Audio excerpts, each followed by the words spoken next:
YouTube, what's the deal? It's time to get real with your Hira. It's time to get real with your Hira. YouTube, what's the deal? What's the deal? One love. YouTube, what's the deal?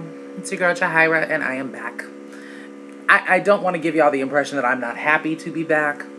It's just, in the interest of keeping it 100, I did not want to make this video.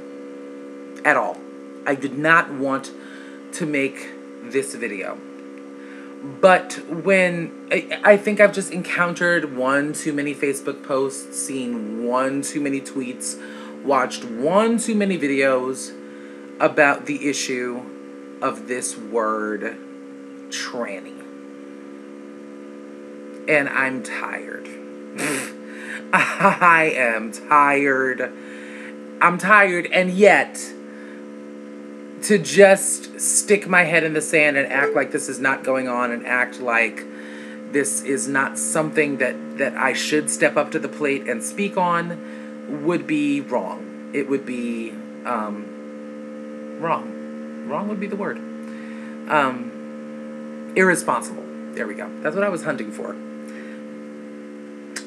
This is my whole thing with the word tranny and whether or not it's okay and whether or not it's not okay, whether there's a moral, clause or if it's something that we should be concerned about, I am a woman who grew to womanhood as a result of transition, at least on a visual level.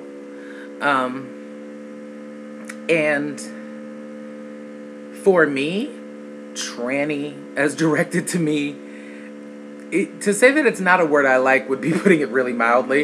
It's a word that I might fight over, actually, if I'm just going to be transparent about it. But let me just say this. I've been hearing a lot of opinions, a lot of points of view, a lot of unsolicited viewpoints about this word, and by and large, it seems to have been coming from those who have not experienced transition, who are not trans identified. Whether they are members of the LGBT community or not, they are not trans. They are cisgendered individuals. And here's where my confusion comes in. We are living in a time, I didn't mean to just jump into this with y'all. I hope y'all are well, and I apologize for not saying so. I really do. But this has to be done. I've got to get it out of my head once and for fucking all. Oh yeah, language warning.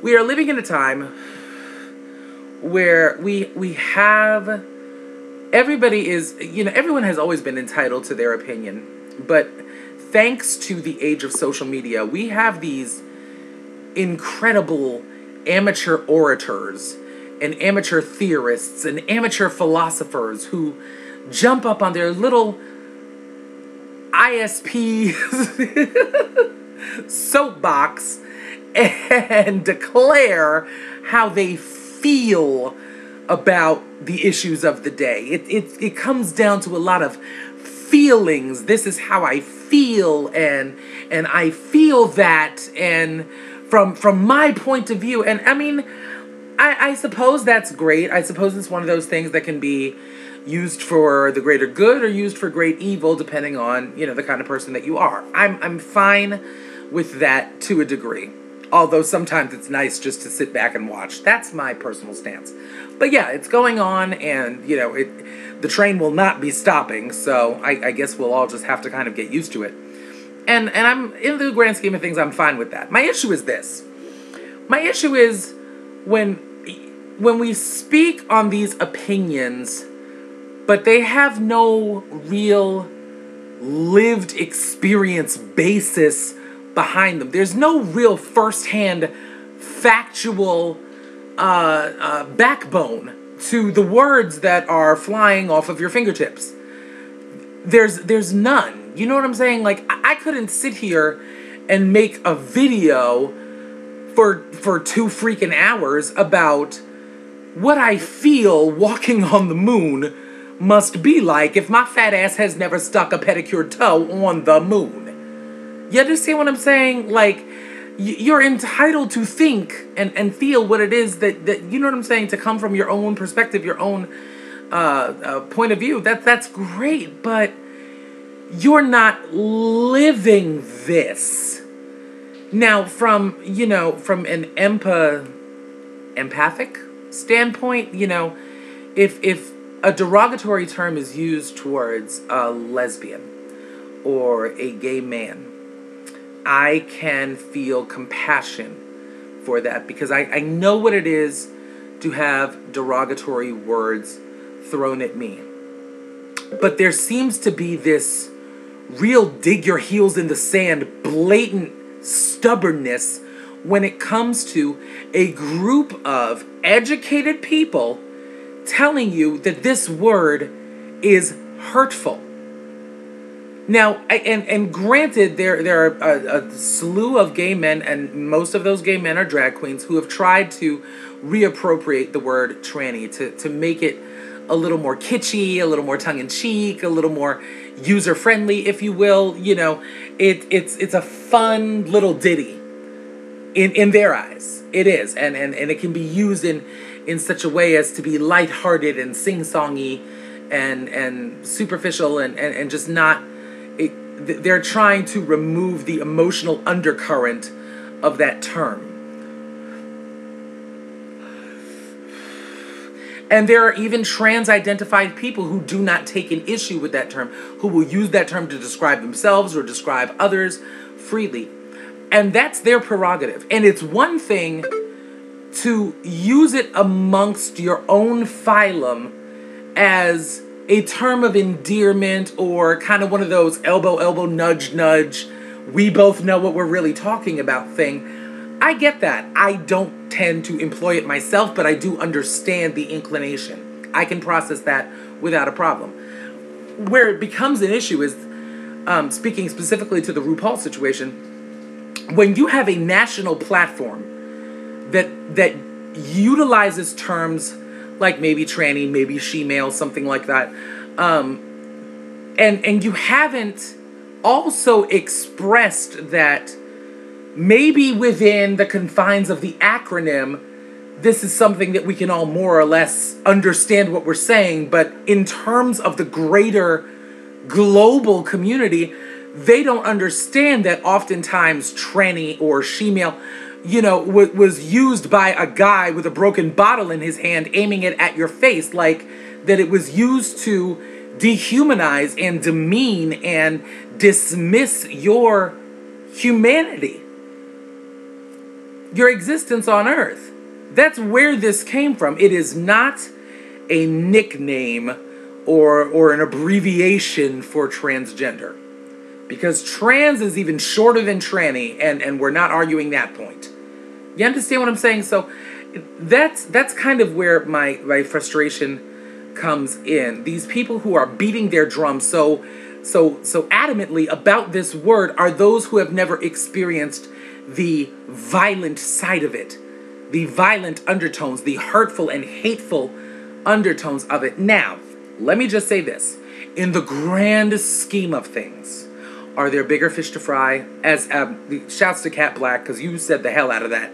Yes, there are bigger fish to fry. There are still rights and civil liberties that are egregiously missing from this community.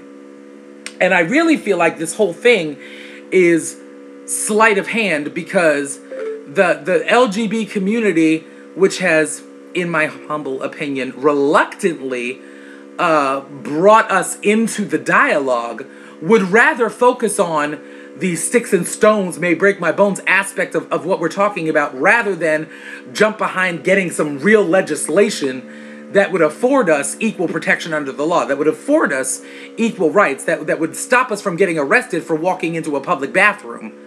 You understand what I'm saying? Like, it's much easier to jump on World of Wonder and RuPaul specifically than it is to actually take your ass to Congress and lobby. And again, this is all my personal opinion, but I really do feel like as long as there is one state within the U.S. which has not jumped on board with marriage equality, we will still be at the proverbial back of the bus, waiting our turn. Because there's a very, I'm hoping y'all can see this. I got to a certain age where I started really paying attention to shit and not just buying everything that they were selling.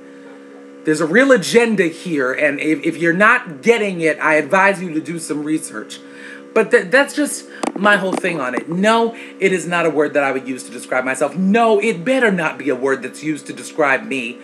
And no, I think that this issue in the grand scheme of all of the issues that we're facing right now, I think that pouncing on one organization or one production company or one person about this one word or these two words is pretty much like putting a Band-Aid on a stab wound. You know what I mean? You might stop the flow, but I mean, the shit's still there. Excuse my language. But that's just my standpoint. To my subtastics, please refrain. Please refrain. If for no other reason than you know me. And I'm here to tell you that it is hurtful. I'm here to tell you that it does cut deep. I mean, I'm here to tell you that it denies my right to be in this world. That word, those words. And we don't think of it as coquettish or coy or cute.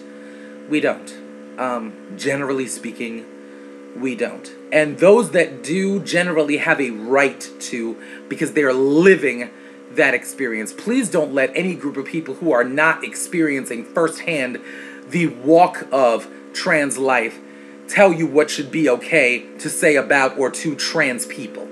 Please don't do that. That's all I have to say. This was as short as possible. And I love you, and I will see you again soon. One love. Lord.